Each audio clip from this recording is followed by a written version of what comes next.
Welcome to Raise the Line with Osmosis from Elsevier, seeking solutions with leading experts on how to increase healthcare capacity so people can get the care they need during the pandemic and beyond. Hi, everybody. I'm Michael Carrese. Each year, 60 to 70 million Americans are diagnosed with a digestive disorder, and many more than that go undiagnosed. To help meet the need for care, our guest today, Jeff Glueck, co-founded Salvo, described as a medical clinic and an app to provide specialty care for people suffering with chronic GI conditions such as IBS, GERD, and celiac.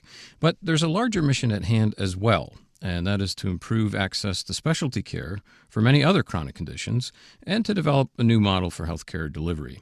Jeff is a longtime tech executive with more than 20 years' experience in startups and growth companies, including a couple that you just might have heard of, called Travelocity and Foursquare. And Jeff, thanks very much for being with us today. Thanks, Michael. Glad to be here.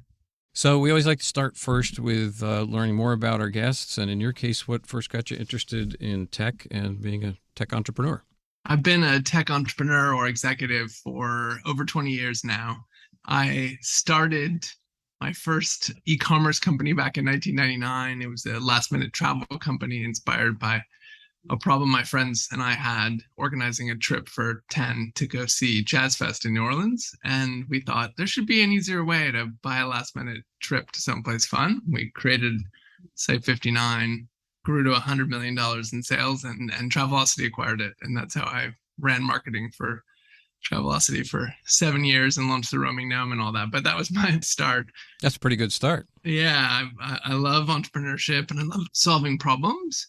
We can talk about how I came to Salvo, but I think entrepreneurship is best when you have a deep passion and mission for the cause, and you bring together experts from different disciplines. And in my case, a knack for working with scientists and technologists and consumer designers to try to solve things that make people's lives easier.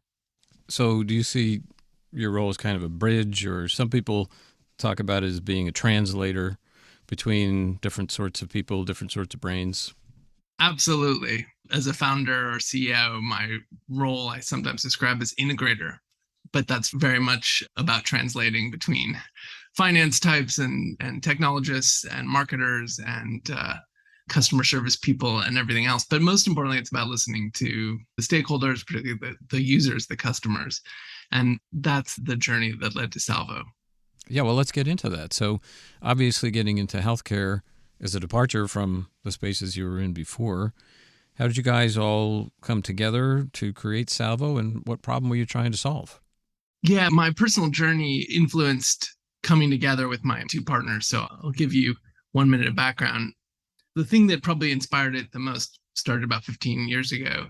My wife and I were expecting our first child, and we lost what would have been our first son at 23 weeks into a pregnancy. And it's just the worst, most traumatic experience, losing a child before they're born. And as we went through it, we heard all kinds of things that just stuck with you through this emotional experience. I remember asking the physicians, it was a clotting disorder that had caused the problems with the child, and why didn't they catch that genetic testing more often? And the doctors said, well, we don't even bother because the insurance companies won't pay for genetic testing for the parents until you've had 3 miscarriages.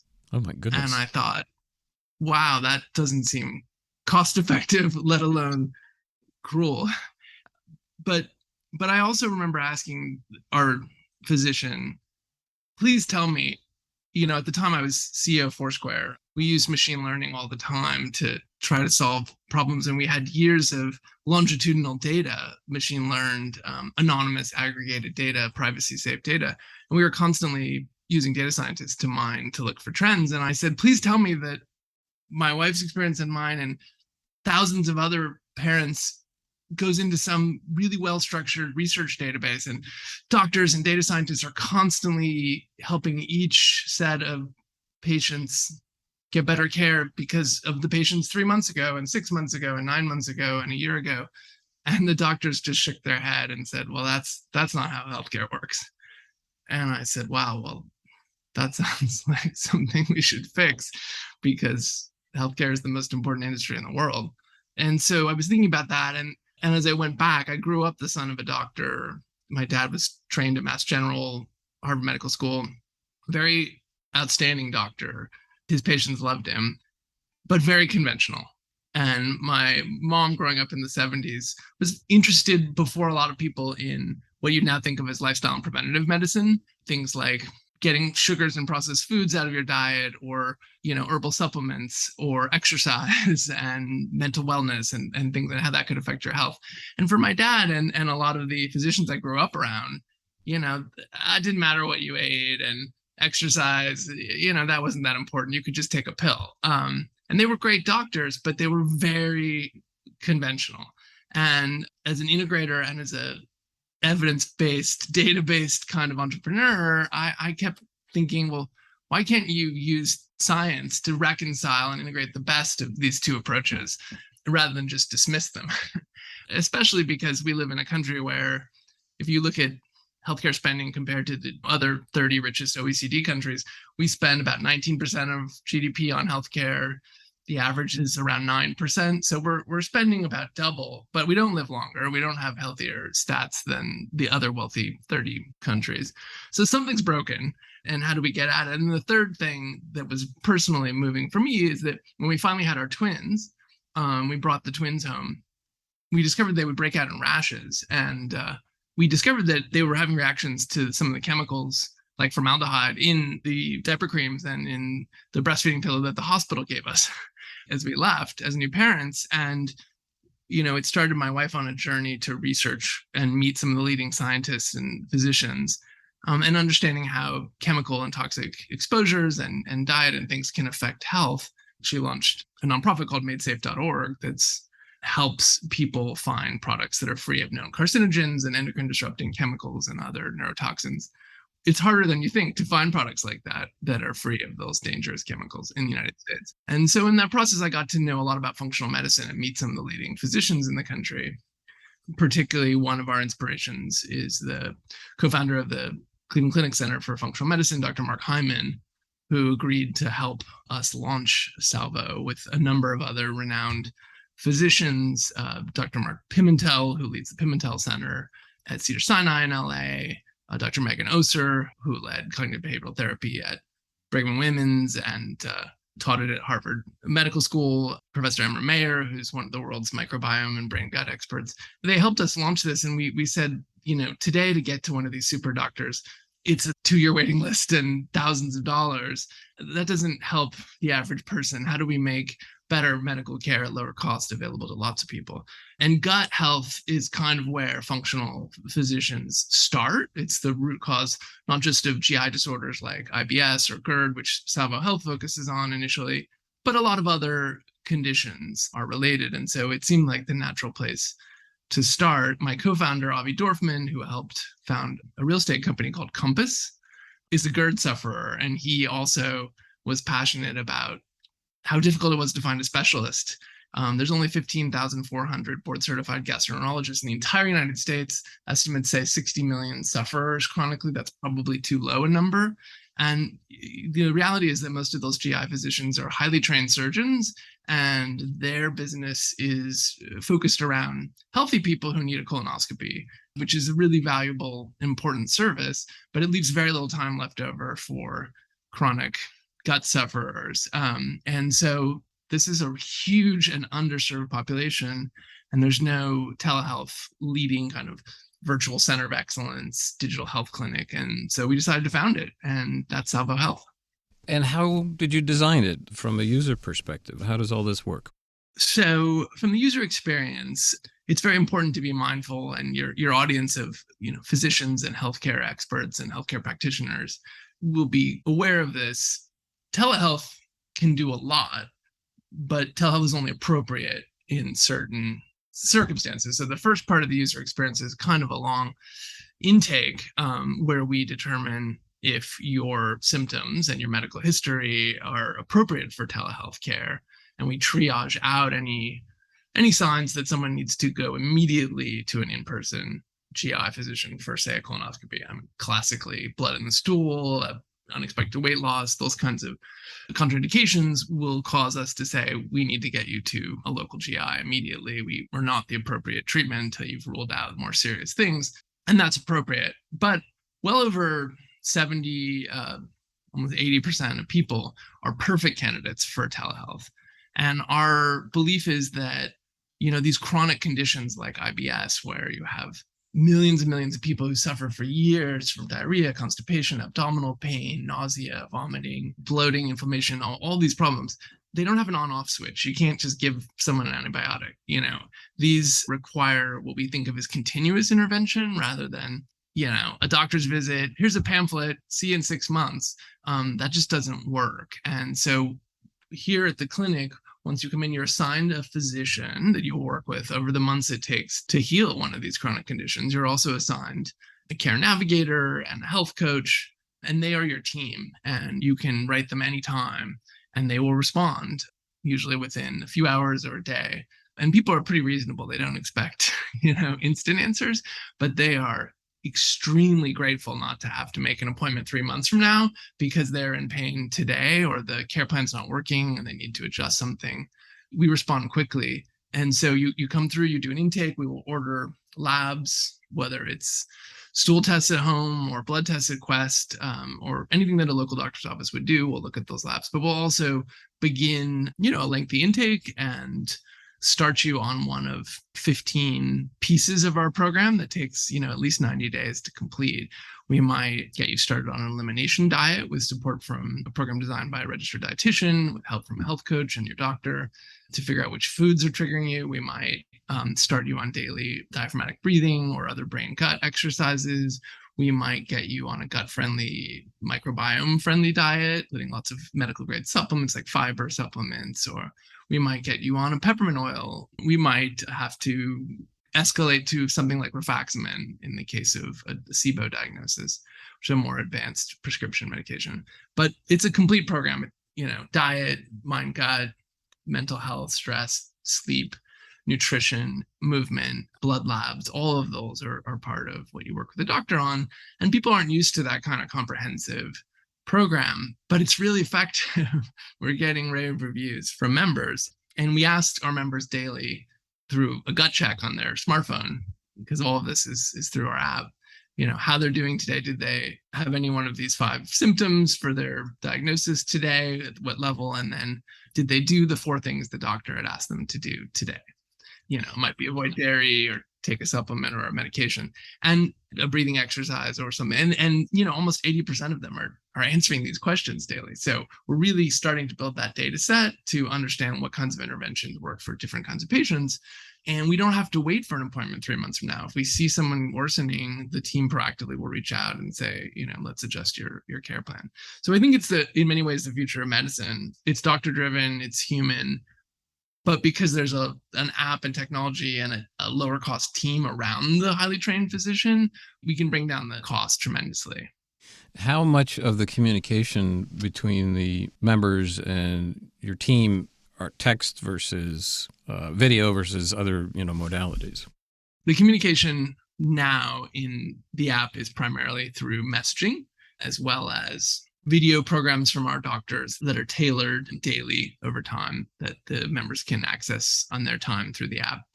So it's asynchronous, as they would say today. We are shortly rolling out synchronous visits, classic video doctor appointments as well, especially to kick off the process of meeting your team. But it's really nice to have both. What our members say is it's nice that even 2 weeks later, they can have a question or a concern and they can just pick up from the thread. Like they don't have to re-describe to a new physician their whole medical history. They just can start from where they left off with a question about a treatment or a concern. So we think that the combination of a sync visit with mostly asynchronous content, communication, messaging will enable us to stretch each physician to serve more patients and actually higher quality kind of continuous intervention style.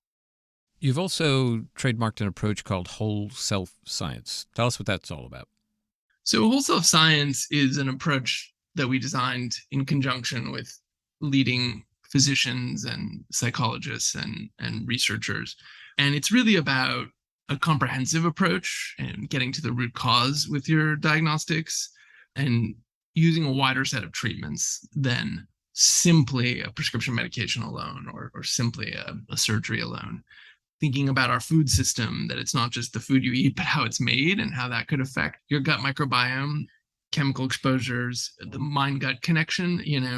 One of the things that people don't know outside of the medical field is that 90% of the serotonin, the brain's happiness and calm chemical, is produced in the gut. So if your gut is disordered, you're not going to have enough serotonin to be happy or calm, no matter how much talk therapy you do. And it's just a neurochemical reality. And, half the patients that walk in our door with GI disorders are already on SSRIs. They're depressed. And so there's a very tight link between mental health and the gut. And it's not just depression and anxiety causing gut issues, but it's a two-way interaction. And so we brought on amazing experts like Emery Mayer at UCLA and Mark Hyman and others who are guiding our protocols there. It's essentially the belief that it's all connected. Your health is all connected. And our modern lives, how they interfere with healthy diets or lack of sleep or lack of movement, affect our health as much as biochemical markers. So I think it's just a comprehensive, more holistic approach. We really have a sick care system, not a healthcare system right now. And we'd like to get back to having a healthcare system. So I'm just curious about whether this is all unrolling the way you envisioned. I mean, you've got a lot going on here. Are you getting the kind of feedback from your patients that you were hoping for? And what kind of challenges are you facing?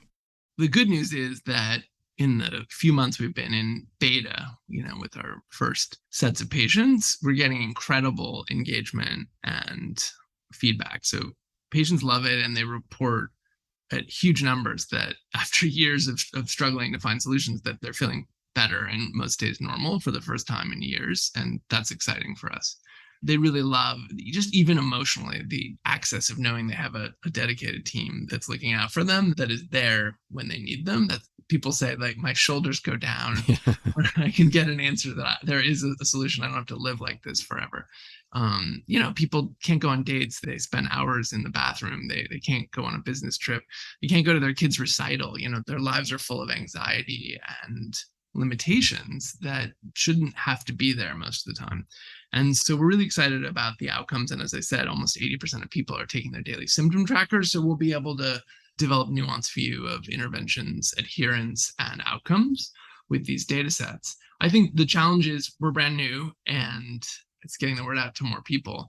And I think also it's a kind of medicine that I believe is the future, not for acute conditions, but for these sort of lower acuity or medium acuity chronic conditions. And a lot of people have to be educated that these are not quick fix, one pill and you're done kinds of conditions to treat. You have to actually invest in your own health, be health forward, and partner with scientists and doctors and nurses and dietitians and the like to find the right answer for you. And so, educating people what this process looks like. It's been challenging getting more people to know about it. But once people sign up, they're getting outcomes and they're sort of telling us this is what it should be like to work with a doctor and team. It's kind of a specialist doctor in your pocket. Yeah. Big improvement over what they've been dealing with, as you've pointed out. So as you may know, Osmosis is a teaching company, and most of the audience for this podcast are med students, nursing students, allied health profession students, and early career practitioners. And I'm just wondering if there's a gap in knowledge, something you really wish that population knew about, and you would say to Osmosis, okay, make a video about that. What would it be? Well, I think what we're hearing from a lot of the physicians and nurse practitioners and LPNs and others is that, in medical school, they're not necessarily trained in areas like microbiome science. They're not necessarily trained in behavioral health and nutrition. And nutrition. I mean, they might have a couple hours course on it, but these are really critical things. So as you go out and set up your practice or have a chance to have a voice in your hospital or your clinic, more places should have a team. If you aren't nutrition an expert, then the doctor should be able to work with a dietitian or work with a health coach and work with gut-directed psychologists in these areas, because it takes a comprehensive approach. If you take a probiotic, but there's no prebiotic fiber for the probiotic to thrive on, and then you go have a Big Mac and a Coke, the antibiotics and the meat and the pesticides are just going to ruin whatever probiotic pill you just took. You need a comprehensive approach. So I think more clinicians need to be trained in that. But I also think they should think about, and it's hard, but they should think about where they want to work and what kinds of practices they want to work, how they want to work. One of our advisors is a renowned health coach named Chris Kresser, and he wrote a book called Unconventional Medicine, which is interesting. It's all about, as a practitioner, what kind of practice do you want to be part of? Do you want to be locked into, a hospital or a clinic at your desk for 40 hours a week and doing very short appointments and a lot of pressures to order prescriptions or surgeries? Or do you want to be in a more patient-centric kind of setting and one that has more work-life balance, frankly, and flexibility to maybe take a trip and still be responding to your patients during work hours and work remotely? So I think that those are things that your students might want to think about as they develop their careers. Yeah, and really that's one of the reasons we like doing this podcast, because so much is changing in healthcare, and digital health, a huge part of that. And we're hoping anyway the audience is listening to folks like you and trying to figure out, where am I going to fit in this future? And it's not just necessarily about being in a practice or on the floor of a hospital. So we appreciate folks like you painting that other picture for them. And it's been a real pleasure to talk to you today. Thanks very much for being on with us. Thanks, Michael. I'm Michael Carrese. Thanks for checking out today's show. And remember to do your part to raise the line and strengthen the healthcare system. We're all in this together.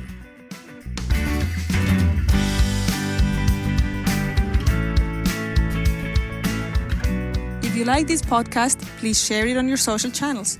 You can also subscribe to the series and check out all of our episodes at osmosis.org/raisetheline podcast.